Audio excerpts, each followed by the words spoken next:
What if Marcus Aurelius had a credit card? I'm betting he would have burned it at the altar of self-mastery.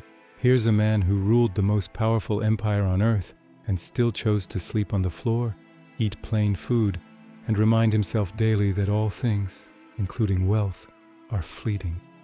Now imagine dropping him into a 21st century shopping mall. He's surrounded by buy now, pay later offers, ads that follow him everywhere, and endless dopamine loops. He'd look around and ask the one question we've all forgotten: how did freedom become this expensive?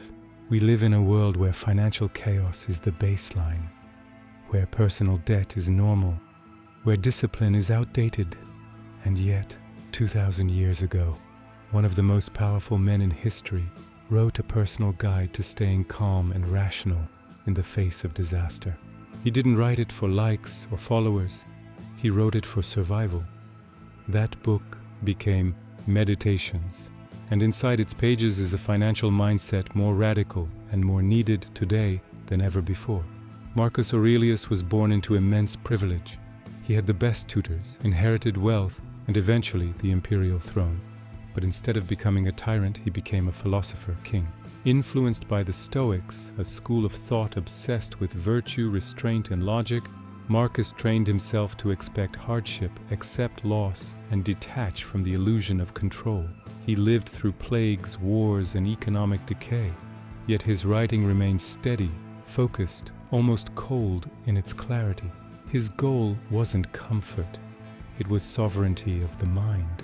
At the height of the empire, when Rome's streets overflowed with luxuries, Marcus chose simplicity.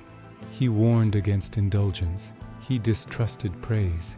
He believed the only true wealth was internal, the ability to live with integrity when the world went mad. It's no wonder modern Stoicism is having a resurgence. But here is the problem. We be cherry-picking quotes for Instagram captions while ignoring the economic engine Marcus was trying to protect himself from, and that engine has only grown more dangerous. Because today's system isn't just chaotic, it's engineered to keep you financially and psychologically off balance. Personal debt is at an all-time high. Credit card interest rates have soared past 20%, and every digital platform you use is designed to trigger spending, comparison, and distraction. The result? A society that looks rich but lives paycheck to paycheck. A generation that's more anxious and less financially stable than any before it. And a financial system that survives not by creating real wealth, but by monetizing your emotional instability. This is where Stoicism becomes revolutionary. It's not about suppressing emotion. It's about refusing to be ruled by it, especially in your financial life. The Stoics taught that while we can't control external events like plagues or markets, we can control our response. Marcus reminded himself daily that death, loss, and poverty were natural. That desire was the root of suffering. That self-control was the foundation of freedom. These weren't vague ideas.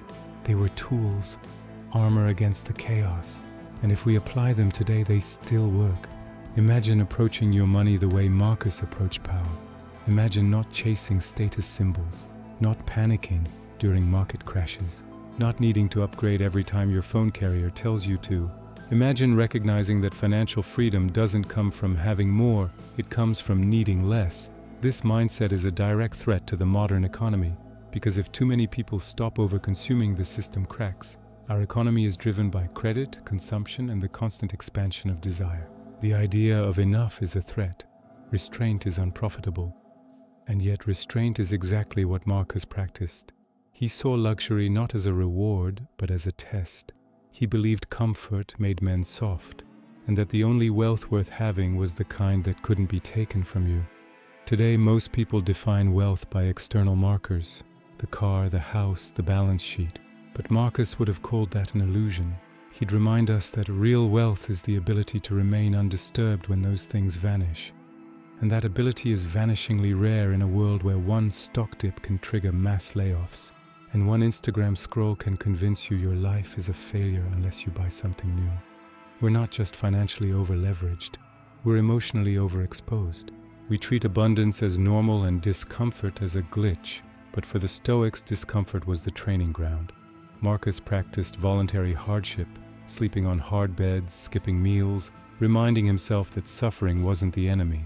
The enemy was dependency, on praise, on comfort, on outcomes. Now imagine applying that to your finances. Imagine preparing for volatility instead of reacting to it. Instead of obsessing over market predictions, you build cash reserves and train yourself to be okay with less. Instead of trying to out-earn your anxiety, you dismantle the belief that money will cure it. Instead of measuring success by net worth, you measure it by inner calm. That is Stoic finance. Look around. Inflation has returned. Governments keep borrowing, and central banks are trapped.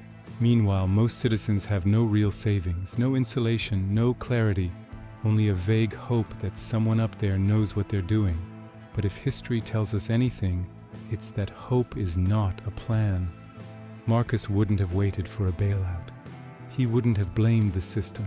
He would have started with the only thing he could control, himself, his mind, his habits, his expectations.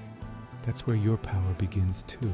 Because the truth is, you don't need to become a financial expert to build real freedom. You just need to build clarity. What do you actually need? What are you afraid of losing? And why? What are you chasing? And is it even yours? Most people don't ask these questions. They just play the game they were handed. But you're not here to be most people. You're here because some part of you knows something's wrong. That you've been sold a version of success that benefits everyone but you. And maybe what you need isn't another app or another side hustle or another guru screaming about ETFs. Maybe what you need is ancient wisdom spoken softly, practiced daily. So when the markets panic, breathe. When prices rise, simplify. When your feed tells you to consume, decline. And when your fear tells you to react, don't. Because in the end, financial freedom isn't about what you earn. It's about what you own internally.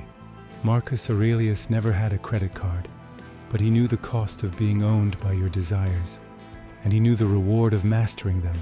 That's real wealth. That's real freedom. And that's how you survive chaos, ancient or modern.